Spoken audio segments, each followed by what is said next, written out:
We are greeted by the sight of Richie, a billionaire, and his wife Hunter, enjoying a lavish dinner party with other well-to-do individuals. The occasion is to celebrate Richie's recent business success, which has undoubtedly made him even more insufferable. His parents, who are also in attendance, beam with pride at their smug son. We find Richie and Hunter settling into their new, ostentatious abode in upstate New York. Despite her life of luxury, Hunter, who hails from a working-class background, spends her days feeling unfulfilled and bored out of her mind.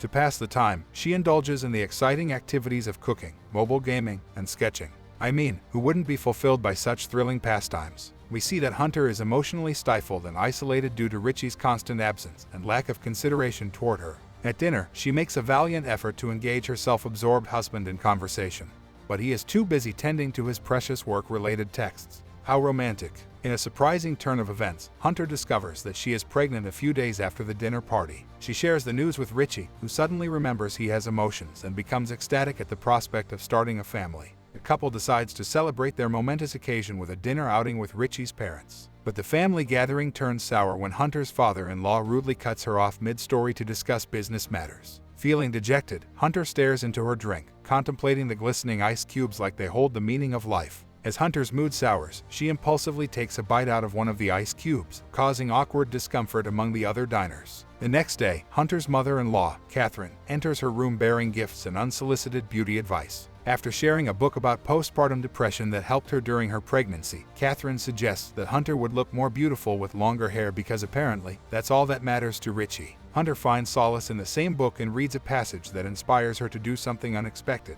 With reckless abandon, she grabs a small marble trinket and swallows it whole. Surprisingly, this impromptu snack turns her mood around. When Richie returns home from work, he's surprised to find his wife in a good mood. Maybe he should try swallowing marbles too. Richie questions the reason for Hunter's happiness, to which she responds that she did something unexpected that made her proud of herself. However, when pressed further by Richie, Hunter lies and claims that it was nothing more than choosing blue curtains. The next morning, Richie discovers that Hunter has ruined one of his silk ties, leaving him feeling angry and disappointed.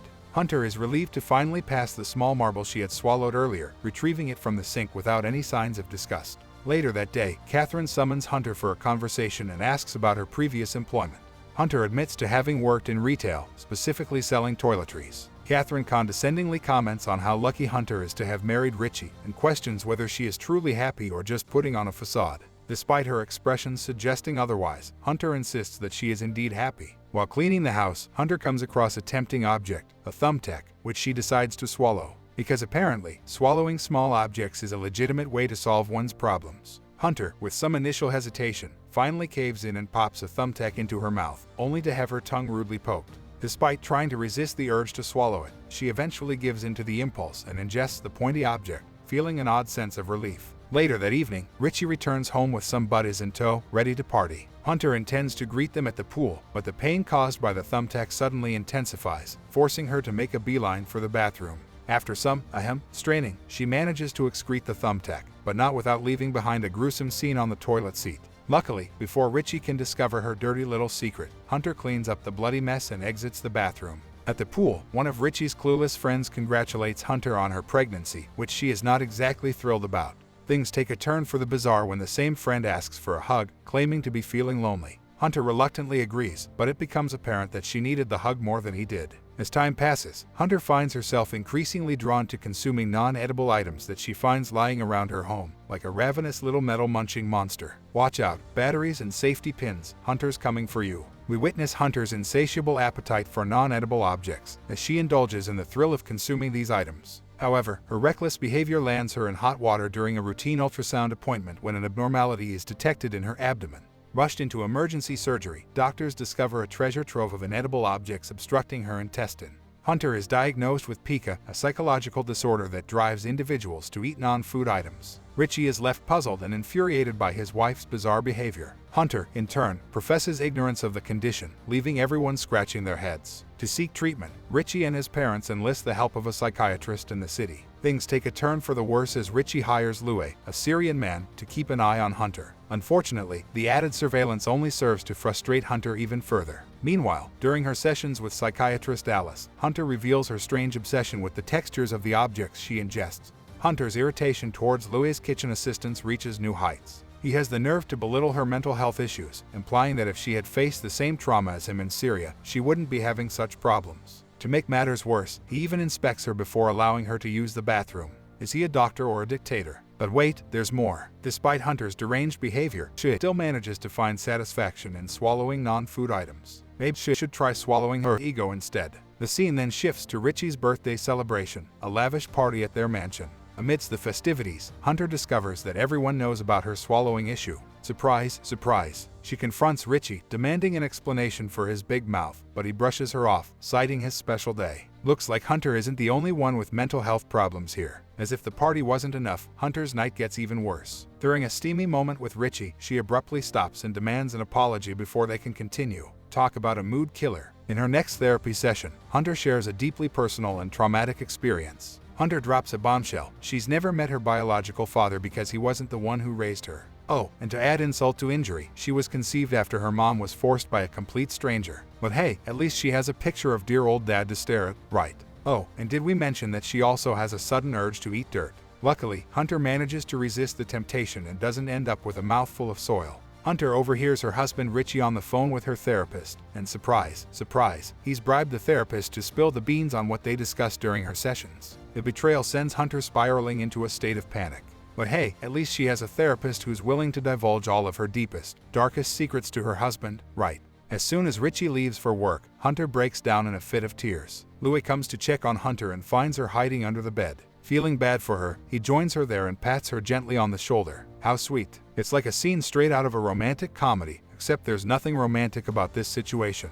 Later that night, Hunter wakes up to find Louis snoozing soundly beside her. Hunter's bizarre compulsion to swallow non-edible objects once again rears its ugly head. In a frantic search of the drawers, she finds nothing suitable and makes the impulsive decision to swallow a screwdriver. This proves to be a terrible choice as Hunter starts to choke, forcing her partner Louis to wake up from his beauty sleep and dial 911. In a flash, they rush off to the hospital like they're in an episode of Grey's Anatomy. Thankfully, skilled surgeons are able to extract the swallowed object without causing any harm to Hunter or the precious fetus. However, Hunter's relief is short-lived as her scheming husband Richie and his parents pressure her to sign commitment papers for a 7-month stay at a psychiatric hospital until she delivers the baby. Because nothing says I care like forcing your pregnant wife to stay in a mental institution. Hunter initially resists, but Richie resorts to the age-old tactic of emotional blackmail, threatening to leave her if she refuses. Louis can only observe from a distance, clearly sympathetic to her plight. The next day, Hunter packs her bags and prepares to leave for her all-expenses-paid vacation at the psychiatric hospital.